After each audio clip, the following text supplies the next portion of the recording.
Welcome to the Red Letter Disciple. Today we got an awesome episode. My co-host Chris Johnson is going to be joining me in studio in just a couple of minutes. And we've got a great guest, David Douglas, on the show today.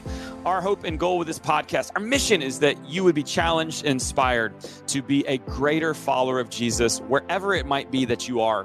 Because when we all do this, how amazing. We'll give the world a fuller, greater, and truer expression of who Jesus is. And that's going to be what changes the world, Christ in us. David's a great guest today. He went from a postal worker to a recovery specialist. He went from an adopted child to discovering at 60 years old, he got a lot of siblings that he never knew about. And he's going to help us today learn how to help those in addiction. What do we do? How do we not be cynical towards some of these issues going on today? So really awesome episode. Couldn't do without our sponsor today. We're sponsored by Red Letter Living. This is our company that puts podcasts like this together and also loads of other resources to help churches and individuals grow in their faith. Today, I want to tell you, we have created a free, we call it the super simple, easily doable 5-step guide to growing your small groups. If you're a pastor or church leader, you know the importance of relationship and connecting in small groups. And so we want to provide this resource to you. We've actually had the privilege to help grow small groups in about 800 or more churches now. And I'll tell you, it seems like it's daunting. It seems like it's really hard, but it's not. This is a time-tested strategy. It's really easy to do. It does take time. It does take a little work, but it absolutely can happen. We can grow your small groups in 40 days by more than 40%. And so, hey, if you want to grab that free resource, again, it's the super simple, easily doable 5-step guide to grow your small groups. Go to freeredlettergift.com.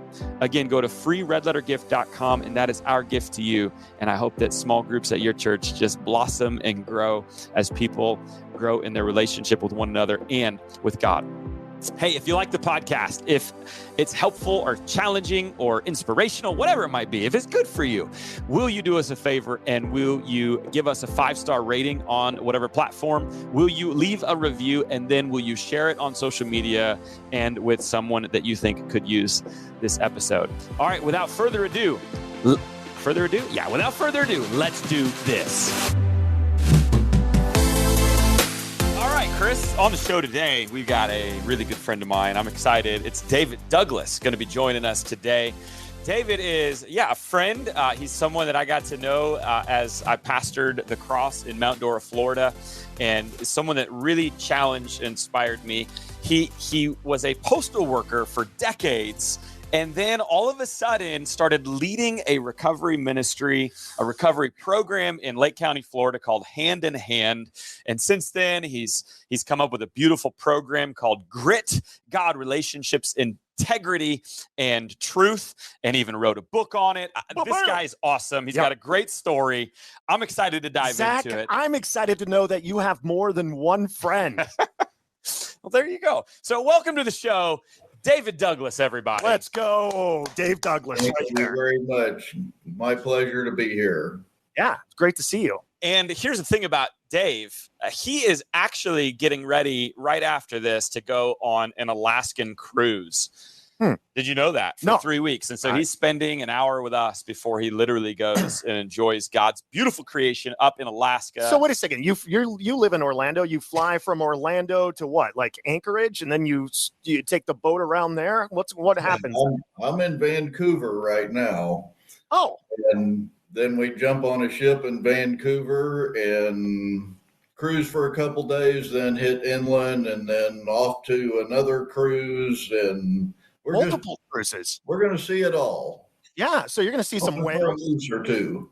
Yeah, some whales, stuff like that. Absolutely. You know? There we go. The audience feels real sorry for you that you have to go through this, David. Exactly. But I hope you have an awesome time. But thankful that you're here today. So I want to know, first off, tell us what Hand in Hand does. What are you doing with Hand in Hand Ministries in Lake County?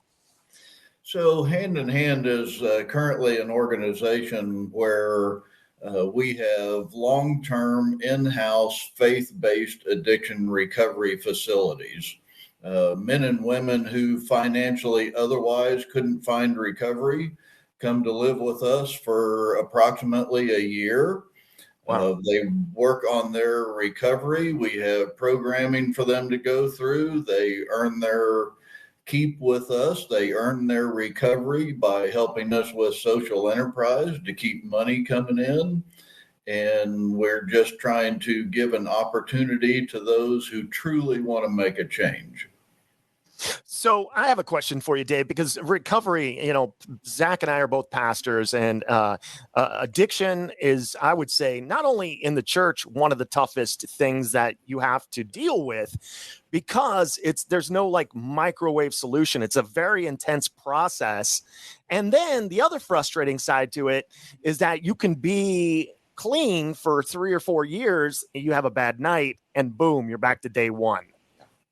So what made you say, I want to be a part of some process that's so intense, that has such a low success rate at times?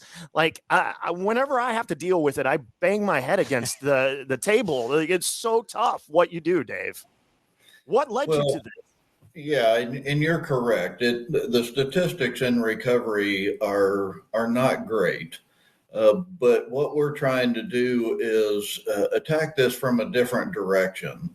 Is most people are looking at the symptoms, which is the alcohol abuse, the drug abuse, the food abuse, the sex abuse, all of those things, and they're just symptoms of an underlying problem. So until we start finding what that underlying problem is and give them a safe place to address those issues and walk through them, we're not really solving the problem. Once you have given them that opportunity and they've walked through it, well, that's great for today, but something in the future is going to trigger that emotion, that trauma, that bad feeling when they're having a bad day. And that's when we find relapse. But adding the faith piece to it is having that constant contact with God. Even if you do slip up one day, how soon can you catch that before you destroyed everything again? But what drove you to do this, Dave? Well, people might be surprised, but I walked the line of addiction for many decades. I abused alcohol, and I didn't have anybody there to point that out to me because I hadn't hit bottom. I didn't lose my job. I didn't go to jail. I didn't lose my driver's license. I was walking that fine line, but it would have only taken a slight breeze to blow me over into hitting rock bottom. And I am very much aware of that when I'm talking to the men and women that we're trying to help with recovery. Yeah. I love that. And I think that, part of your story, a lot of people's stories, is the things that at one point were a struggle for us. It's amazing in God's economy how God flips it, and that becomes how we then help others, right? I think I've read before and said before that the greatest therapists are the ones that at one time went through therapy. The greatest addiction counselors are the ones that at one point were addicted in some way, shape, or form. And so I think it's always encouraging when we hear people's stories of the things that enemy meant to destroy, how you're now using to bring freedom to others is a really amazing thing. And I love how personal it is for you. And so. Absolutely. And I love people most of the time. Most of the time. Yeah. Being that it's personal for you, though, would you suggest the career route of a postal worker to addiction recovery? Like, okay, you just gotta share like how you made that change and that switch. And did being with the Postal Service for so long lead to addiction? No, I'm just kidding. Well, actually, the Postal Service has a very high rate of addiction issues. Yeah. And along with police and fire, EMTs. A lot of people don't realize that it's the stress that comes along with that job. And you wouldn't think that being a mailman is all that stressful, but it can be at times. Sure. There's not a whole lot of job satisfaction in that job. You get a pile of mail, you take it out and you deliver it. You come back, there's another pile of mail. It's never done, Dave. Never done. I will tell you, though, to interrupt real quick, sometimes as a pastor, that kind of sounds appealing. Here's a stack of mail. Go deliver it. You're done. Yeah. Then go home. Go on. Go home, go fishing. Yeah. So, this all got started as I was attending your church, the Cross in Mount Dora, and you were preaching a sermon series called All In.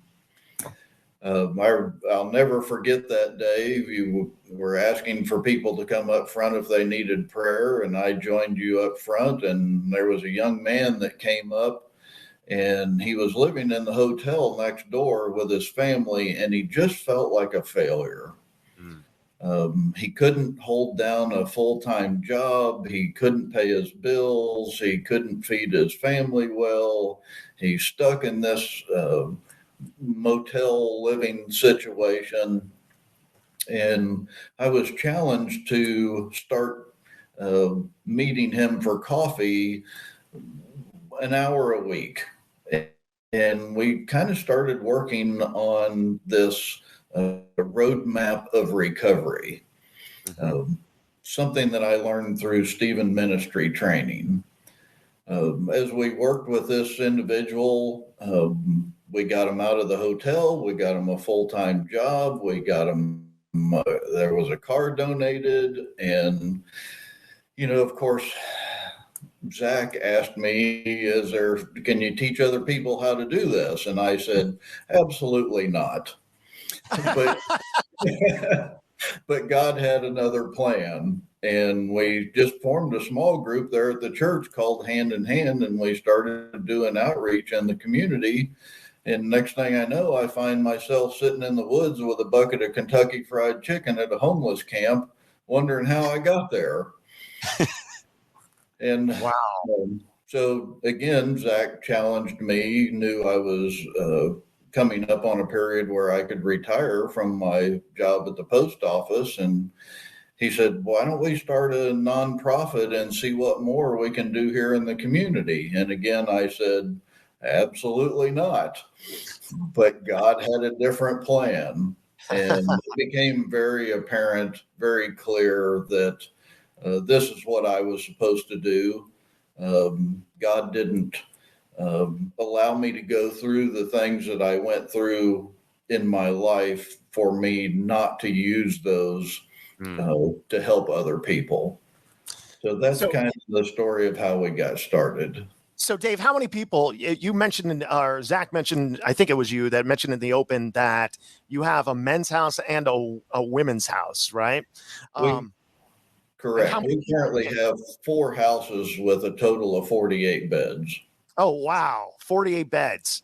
Okay. And so what happens just because you see so many people that relapse in what you do. And I know you have some amazing success stories, but somebody gets into the process, right? And a couple months in, they decide to take off. Like, can they come back to the program, or how does that work? Yeah, that's definitely on a case by case situation. Yeah. The question to ask when they come back is, what's different this time? Because what we found out is we don't have any bars on the windows. There's no guards at the door. If you don't want what we have to offer, it's not going to work. Right. So sometimes they get scared and they take off and they want to try it one more time. I've got this now. Yeah. And what they find is they get back out there in the real world, and because they've been introduced to Jesus, it's not as much fun as it used to be to go out and hang with the same people and be involved in their addiction. Well, the The reason that I asked that is because I had somebody, addiction hits so many families. It's not just, of course, a church problem. I think I read 1 in 3 families have, are wrestling with addiction, and you would know better than me. But the point is, I had this one guy, it was a really good friend, and I didn't know that he had an addiction problem until it was too late, until his wife had already kicked him out, until he had already been fired from his job. And I drove him to what do they call it? Like a cleanup, like a dry out place. Yeah. And we're waiting in line, and he's thanking me the whole time. And we're waiting in line for like 30 minutes, and he just takes off. He like runs away.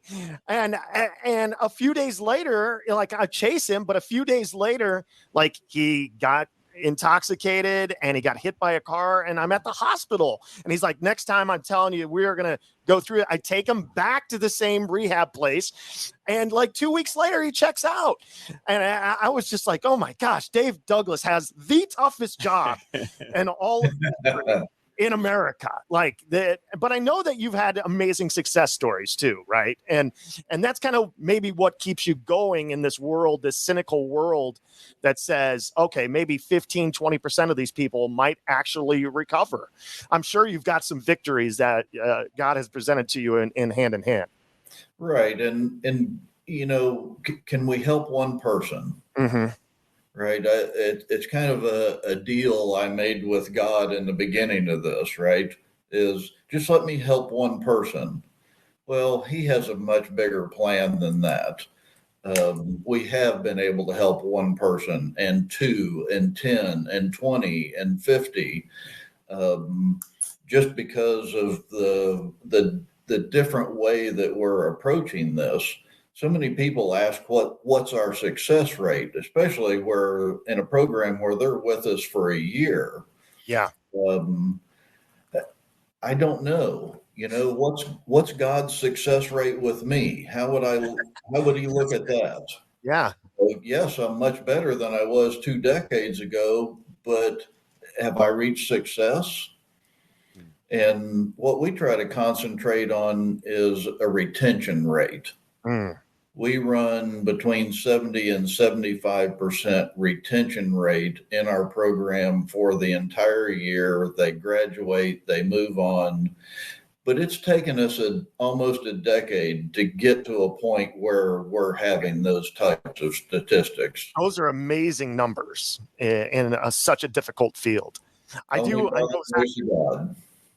do have a follow-up question to something you said earlier, Dave. You said that for years you kind of walked the line to maybe being addicted or not. And I think one thing that's tough about addiction is that it's like, how do you know if you are addicted? Like maybe you're the person who comes home after work and you have a couple glasses of wine, or maybe you're the guy on the weekend who, watches the football game and gets intoxicated. Like, how does somebody know, or how do you assess that with a family member where you can have a real conversation and say, this might be a real problem?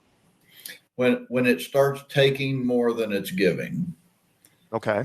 Right. The best way that I'm able to explain addiction to people today is we're now all addicted to our cell phone.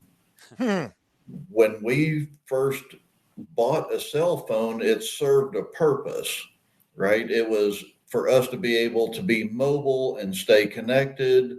And then they added the internet, and now we can get our emails and keep everything moving along, because God forbid if we're not connected for 30 seconds or so. And then now we find ourselves that we can't go to the bathroom without it. Hey, I got some downtime while I'm in there in the bathroom. So, yeah, let's take my cell phone and let's go to Facebook. When do you play Candy Crush? Exactly.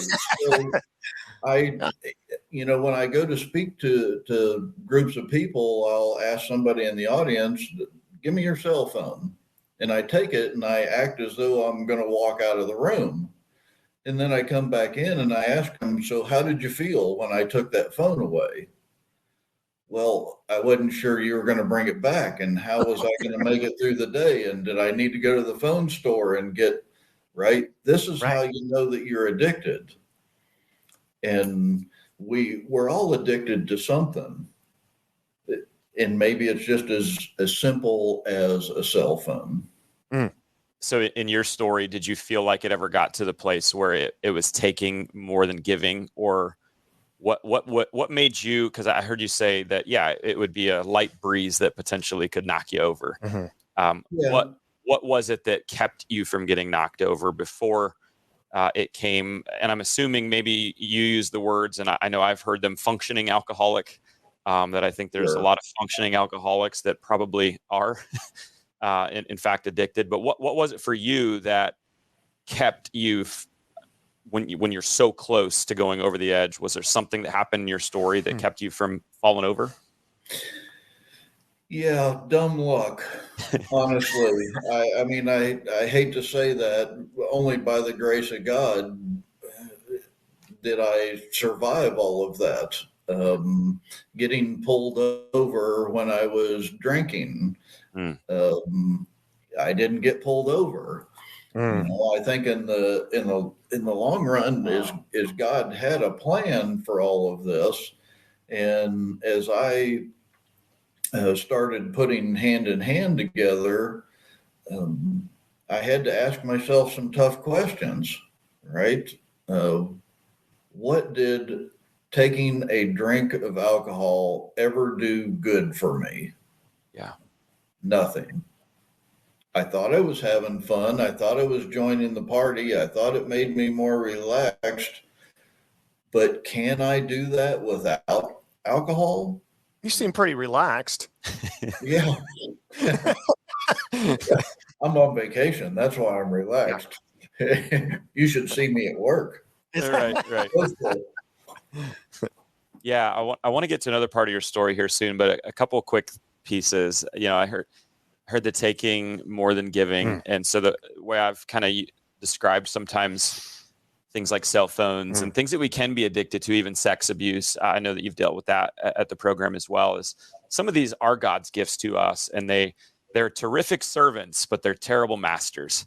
And any time that God gives us these gifts, but we overuse them, or like you said, we're taking more than giving, they turn from servant into master, and they actually start owning us. And so in that field, I've got just a couple quick more questions.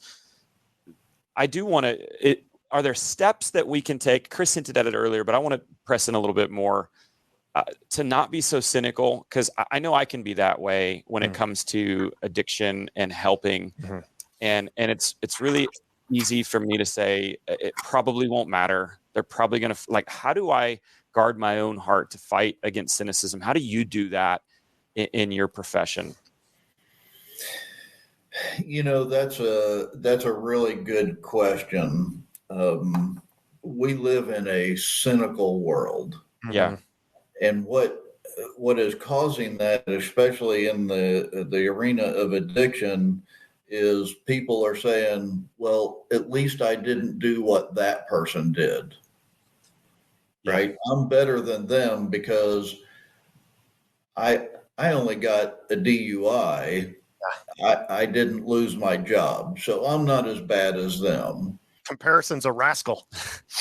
Correct. Right? We're in a world where we compare everything. We have all these statistics, and how do I rate success? And it puts a lot of pressure on us. I have a lot of people that I deal with on a day-to-day basis that think that an addict should just quit and get a job. Right? Just quit using and get a job. You'll be fine. Come on. Well, okay. Well, let me take that person, that cynical person, and let's talk about your issues. What is it that is in your life that's taking more than it's giving?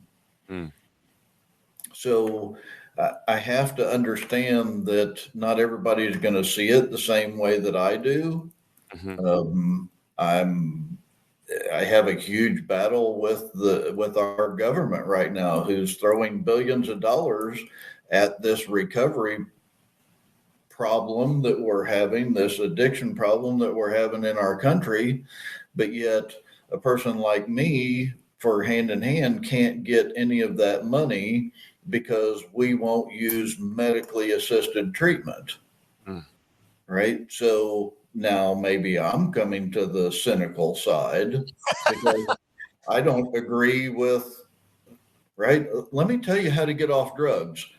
I'm going to give you drugs. But in what world does that make sense? Right. Right. You want to get off drugs? Let me introduce you to this person, this friend of mine called Jesus. Yeah.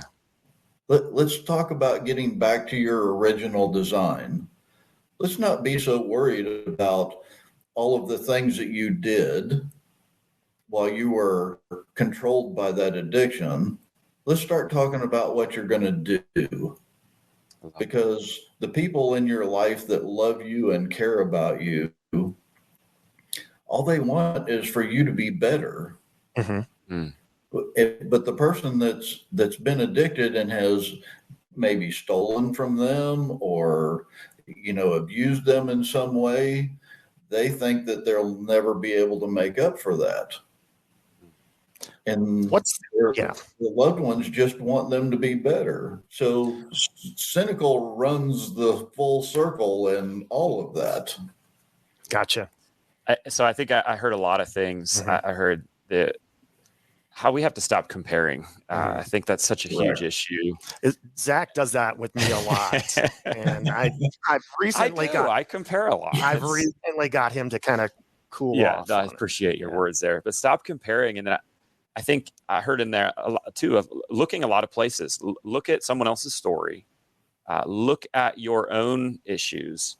And then I heard you as well, look to Jesus. And like when I look at Jesus, I've been spending a lot of time in the last week specifically writing on how, thank God Jesus wasn't cynical for us and how he cared for the one, right? He left the 99 to find the one. He befriends this Samaritan woman at the well that can offer him nothing. He seeks out this chief tax collector, Zacchaeus, in a foreign town for no reason. A wee little man. Befriends the thief on the cross. That is like, he just has this amazing ability and availability to be there for the one. And so I think that's so critical. One more question on this piece, and then I want to flip to another piece of your story, because I get this a lot. And I want to know, when it comes to addiction, it's really hard to know how to help, when to help. True. And so can you talk about how we help, when we help, and also like, is there a place and time when helping hurts? Yeah, absolutely. That is so true that there's actually a book out there called When Helping Hurts. And it's a very good read. I have to take all of this back to when I started going on mission trips, and I was challenged to go on a mission trip to Haiti. And I thought, man, we've been sending missionaries down here for decades and nothing seems to be getting any better. This is the poorest country in the Western Hemisphere, right? Well, send me down there. I'll show them how to fix everything. Right. Well, then I get there and I find people who, by our standards, are happier with nothing than I am with everything. Yeah. Mm-hmm. So where's the change in heart for me? Yeah. All right. Wow. Yeah.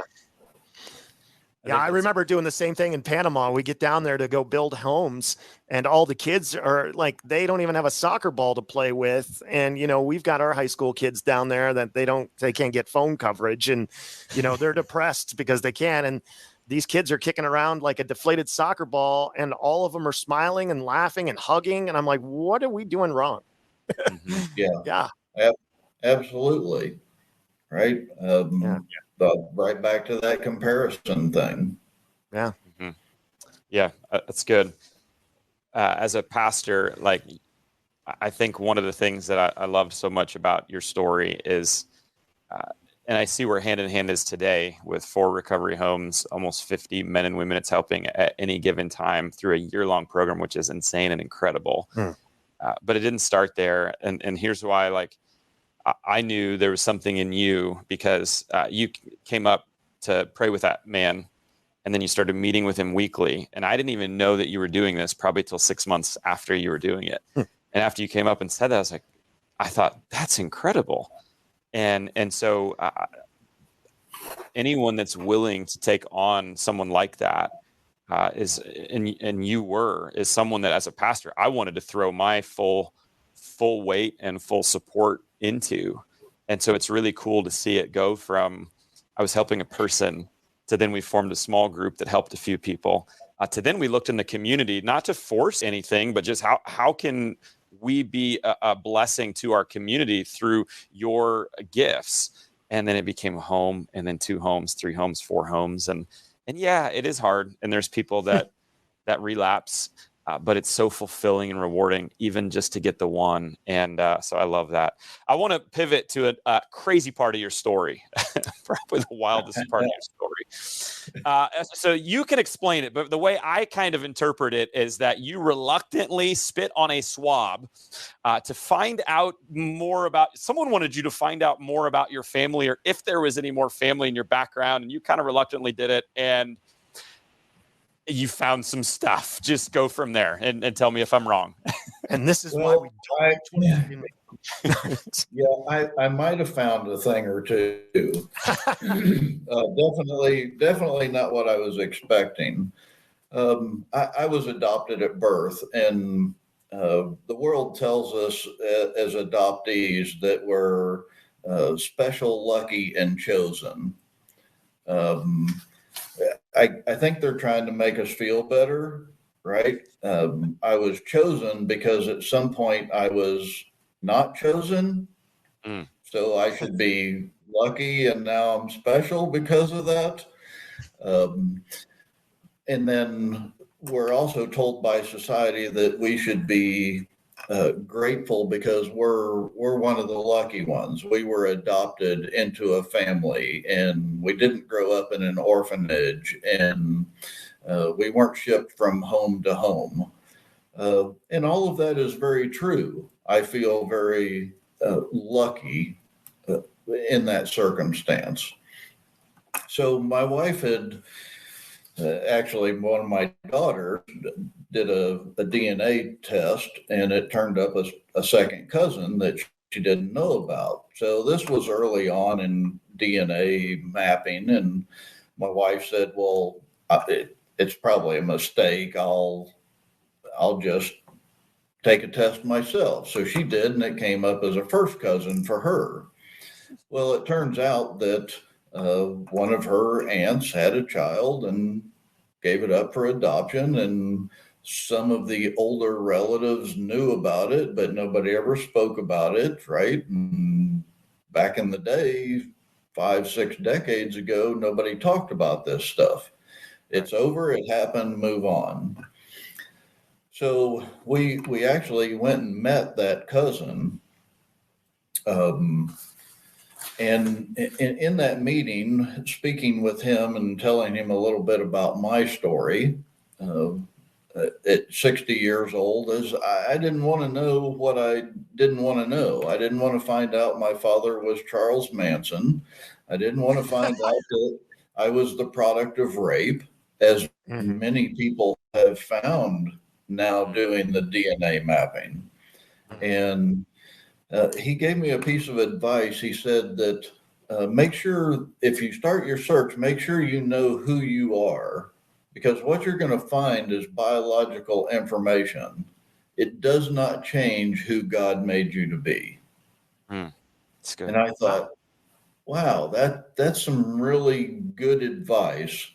So then my wife bought me a DNA kit, and I sat and stared at it at my computer at work for about 3 weeks, and I started thinking, well, I was told that my biological mother and father were in their mid-30s when I was born. I was then 60 years old, so they'd be in their late 90s. They're probably passed away. I won't have to deal with that. Maybe I'll get to see a picture.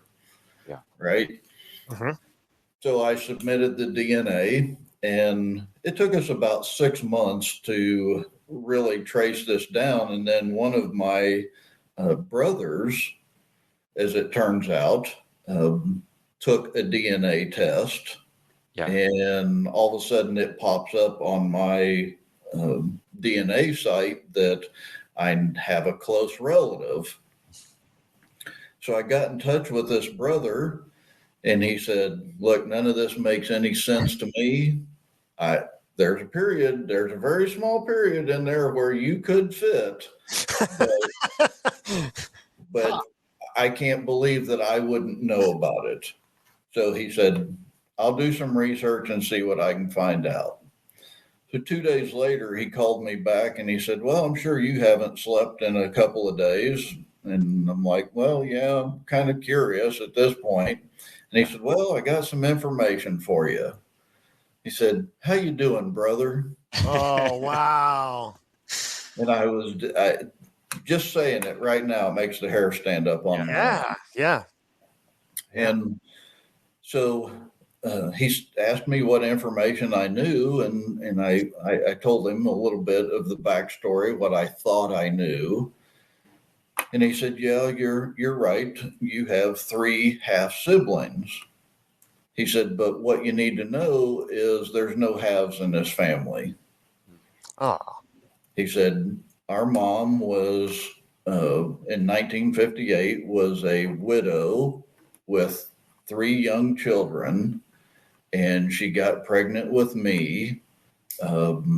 Again, not married, 1958, a different time. Sure. A lot of family pressure. She was told that if she didn't make me go away, the family was going to take custody of her other 3 children. Wow. So she had to make a tough choice. Yeah. And she went to live with her sister for a little while, gave birth to me, never held me, didn't know whether I was a boy or a girl, and gave me up for adoption, and came back and told anybody that knew that she was pregnant, including my father, that I had died at birth. Wow. Then 60 years later, DNA mapping turns up me. So as I'm talking to the brother that I connected with, I said, well, what can you tell me about my mom? And he said, well, she's alive and well. I'm like, what? He's like, yeah, she was 22 when she had you. So she was 82 years old at the time of us finding each other. Yeah. And I said, well, what about my dad? Do you know anything about that? And he said, yeah, your dad raised me. He's like, your mom and dad got married 30 days after you were born, and they went on to have 4 more children. Wow. Crazy. So I went from a half-hour conversation of being an only child, Right. with deceased parents, to having a mom, a dad, and 7 siblings. How long ago was that, Dave? That was a little over 3 years ago. Okay, so I assume then you had a family reunion. Boy, did we. Where are they located at, Dave? They are in northwestern Illinois. Okay. And we went up there for a family reunion. There's over 100 of them within 15 minutes of each other. Wow. And everyone was very welcoming. There was not one negative person. Not knowing what to do. I'm thrilled to death with what God has given me and the timing of all of this. But I wish I'd had more information on how to have those introductions with family, questions to ask. Yeah. Giving it time to breathe and grow. God gave us COVID right after all of this happened. So it gave us 2 years to kind of sit on the information and really work through things to where Mom and I were finally able to sit down and have some real conversation. Yeah. Well, that was going to be my question. What was Mom's reaction to all this? Yeah, Mom was not thrilled, as you can imagine, that her 60-year secret had been exposed. Yeah. And now having to tell her husband that his firstborn child that he thought died at birth did not die. Yeah, that's going to be an uncomfortable dinner right there. Yeah. It's like, hey, I'm 85 years old and I need to pass out cigars because I just had a child. Oh, and by the way, he's 60. Oh my goodness. Yeah. Wow. Yeah. What a story, Dave. Dave, did that, I could imagine that there is a mixed bag of emotions like never before. Did that talk us through? Did that bring closure to this? Was it frustrating to know, like, I missed out on this life of what it seems like on the outside, a seemingly happy family that stuck together? And I've heard you say a lot of them followed Jesus. Like, or is it gratitude of now I know who they are and forming new relationships and this is a cool new adventure? Like what's your kind of couple years into it now? What are the thoughts? Did it bring closure, or how are you doing with all of it? Yeah, all of those emotions. I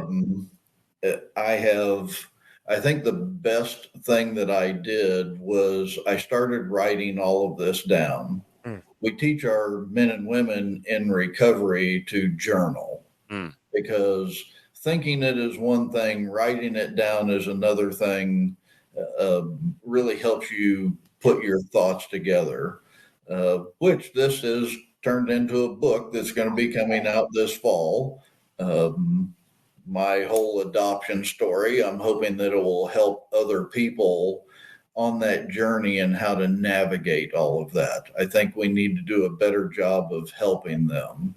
That's cool. Look at him turning another thing that was hard and helping others. That's the heart of Dave. Amazing. Cool. Keep going. Yeah, you were going to say something else. Yeah, all of this boiled down to, okay, Mom had 7 other children and me right in the middle. I could be mad, right? Yeah. I have a good reason to be mad. Sure. What about me? Right. But us being able to sit down and have that conversation, Mom and I both would tell you at this point that, I know God, it wasn't his original plan, but I'm right where I'm supposed to be. And had I not gone down that path, there may not be hand in hand today. And I probably wouldn't have the heart that I have, and the love for Jesus.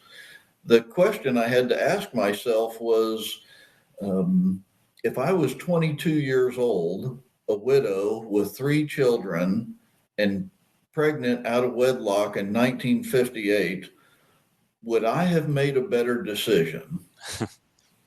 And the answer to that is, I don't know. But I probably would have messed it up really bad. I was going to say, yeah, it's really easy to say back in 1958 that you would have made the same decision.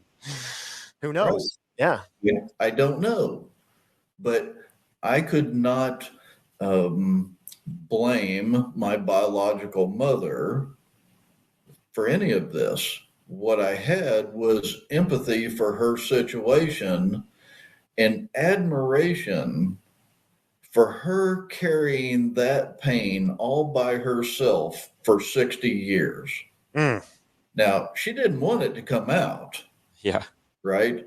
But she'll tell you today that she's much better off because that information came out. She doesn't have to carry that anymore. It's no different than us going to God and telling him our sins.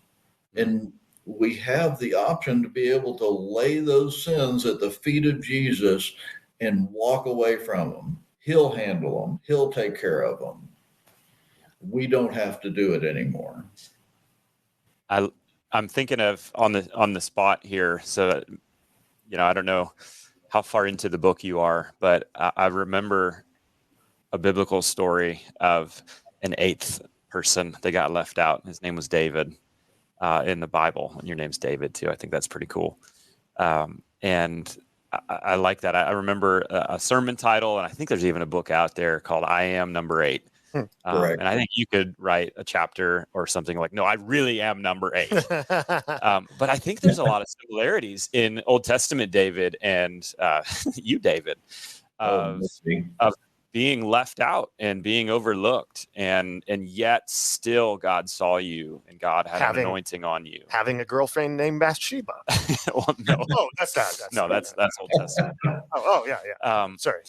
But I think that's so powerful that you really are number 8, and God had an anointing on you from the beginning. And as hard as it is to be overlooked and to miss out on that, to see God's beauty in all of it is pretty cool. So that's going to be a really cool book. I think it's I hear a lot of 23andMe, Ancestry.com stories. Yours is the wildest I've ever heard. So it's pretty wild. God blessed me with that story. Yeah. Right. That's the way I see it today. And he didn't give it to me when I was 20, 30, 40, or 50, because I wasn't ready. Yeah. I wasn't ready to handle it correctly. Yeah. All right. you've got an event coming up called Grit Fest, and I'm going to be there. It's in October 21 in Usps, Florida. That's Central Florida. Dave has written a daily devotional for a year called Grit, and it stands for God, Relationship, Integrity, and Truth. And so, Dave, give me a 1 minute. Here's what Grit stands for. What it means, and for like the everyday person, how grit can be a part of their life. Absolutely. Grit is all about us getting back to our original design. This is where we remove ourselves from the sin that's in us. If we were made in God's image, and God is love, then we were made in the image of love. And everything that we do outside of love is us acting outside of our original design. So what can we do in our daily lives to get back to that original design? It's no different than the addiction issues that we've talked about here today. This is where you feel uncomfortable in your addiction because it's outside of your original design. And the same with all of the rest of us walking this earth. It's beautiful. Awesome. Love it. And so we'll put in the show notes a link to not only the Grit daily devotional that you're using in your program, but is, I think, designed really well for every single disciple of Jesus. And we'll also put that Grit Fest event if there's some people in Central Florida that want to come or that want to come in for it. It's going to be a great, great night. I'm excited to be there. So final question for you, Dave, before I turn it over to Chris for a little game show with you. We ask every question this particular question because this is a podcast. We want to challenge. We ask every question this particular question. Did I say that? Well, then we don't do that. Scratch that. But no, we ask every guest this particular question because we want to challenge disciples. So practically, if you could challenge our audience to do one thing this week to grow as a disciple of Jesus, what would be your challenge for those that are listening? My challenge would be for each person to work on one personal issue that you have, one sin in your life that you're dealing with. This is how we get back to our original design, is addressing those issues one by one. It's only overwhelming when we pile them all on top of each other. But let's just work on one today and see if that doesn't draw us back to a point where we can be the disciples we were called to be. Man, that's great. Zach, what do you want to start with? Maybe the friends I choose. I don't know. Can you work on one issue? Is there one first step as we work on it that you would recommend? Self-reflection, right? And instead of self-condemnation, just self-reflection. Yeah. Right. What is it that I've been doing my whole life? I'm guilty of. I have asked for forgiveness for this sin over and over and over. How I treat others, how I perform my job, how I treat my own family, how I study the Bible, how much time do I pause during the day to actually sit for a minute and talk to God? Those are all one thing that you can do, each of them, right? And getting back to that original design. Yeah. It's great. I love it. So that's what we're going to do this week. If you take that challenge, I want you to hashtag Red Letter Disciple. We're going to work on one issue, one personal issue that we have. We're going to do that by self-reflecting and by bringing it out to light, right? And sometimes it starts with our self-reflection in our own minds. And the amazing piece about your story, Dave, that I think is true for all of us who are in Christ Jesus, the more we bring that brokenness, that darkness into the light of Christ, the more God uses that to help others. I see that so much in your story, and it's inspiring and always challenging for me. And I love it, dude. So, all right, Chris, you're the man. Mr. Douglas, we understand that you were once, for 35 years, a worker at the United States Postal Service. This is true. We have developed a brand new game specifically for you called 60 Seconds of USPS Questions. Here we go. You want me to start the clock? Start the clock now. Okay, go. Dave, I hear all the Postal Service trucks were built in the 80s. How many times did your truck break down? 35. All right. True or false? The little white trucks do not have air conditioning. That is true. They do not. And are reportedly 15 degrees hotter than the weather outside. At least. Okay. Correct. Okay. Question. Did you ever not deliver someone's mail because of a dog? Absolutely. Okay. Did you have a trick to get around menacing animals? Dog biscuits. Okay. So you did. The rumor's true. Like, carriers will carry dog biscuits. Okay.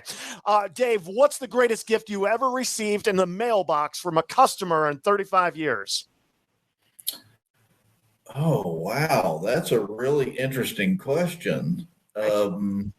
I work on these. Chocolate chip cookies. Is the best gift in 35 years?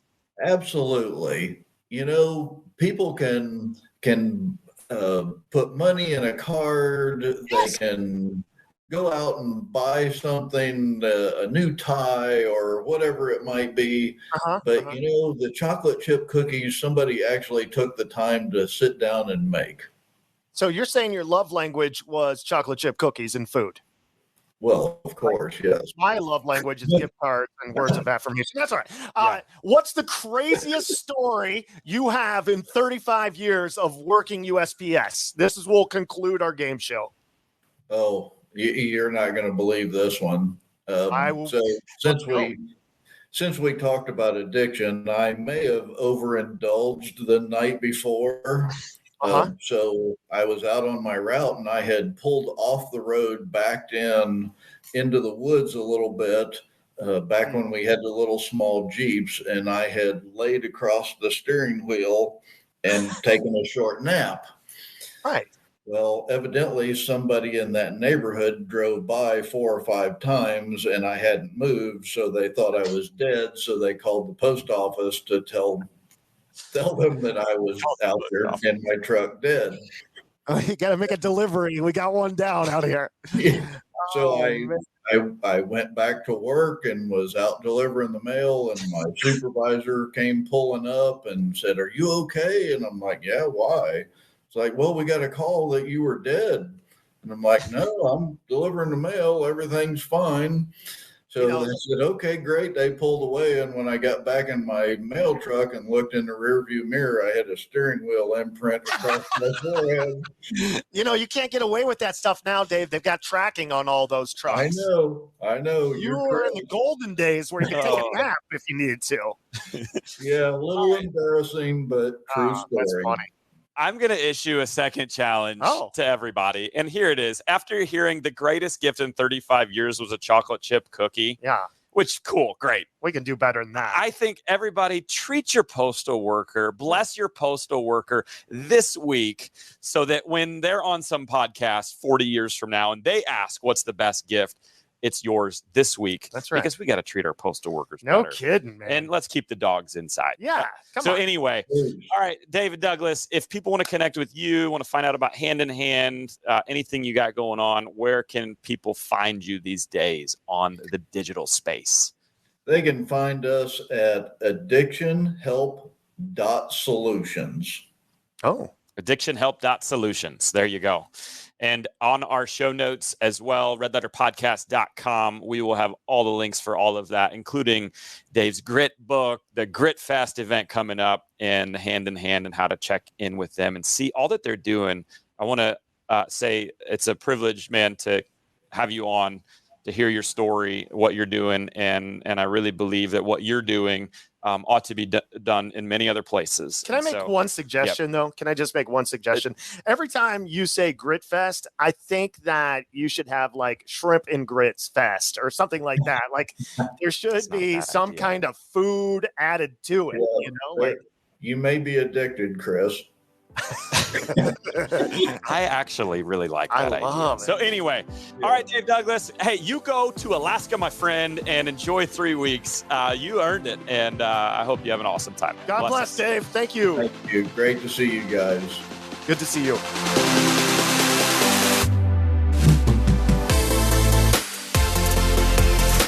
Isn't that a wild story that David told us? But I love his heart in all of it, and I love how he's taking the things that are of his past and that have been hard for him and actually is using them now to help others. So, hey, if you want to connect with David, if you want to hear about his ministry to Hand in Hand or get some of the resources, go ahead and go over to redletterpodcast.com. We have show notes for every episode there. You can also see all the old episodes, and we would love to give that to you. And so all the links are there. All the resources are at redletterpodcast.com. Again, we want to thank our sponsor today. It is Red Letter Living, and we are giving away the easily doable, super simple 5-step guide to grow your small groups. And I don't think we're overselling it. We've seen it in 800 or more churches, and we know your church can grow too. And so we took all the time-tested strategies, and we put it into a simple PDF for you that we'd love to give you at freeredlettergift.com. All right, next week is the one and the only, the greatest mother in the entire world. That's right, Mama Z. Sharon Zender is going to be meeting Chris and I in studio. So it's an honor to have my mom, Sharon, on. Sharon is an aftercare director. And so we asked her, with all of the collective loss of the last few years, especially, like, how do you help someone who is grieving? She's got a past and an experience of helping a lot of people. And so she's going to teach us and train us, like, what do you say? What do you not say? What do you do? What do you not do? Plus, she might just let you know the truth about how Zach Zender, was as a child. So if you want that, it's coming next week. So don't miss it. Subscribe or follow on your favorite platform, and we'll be back on the Red Letter Disciple in 1 week.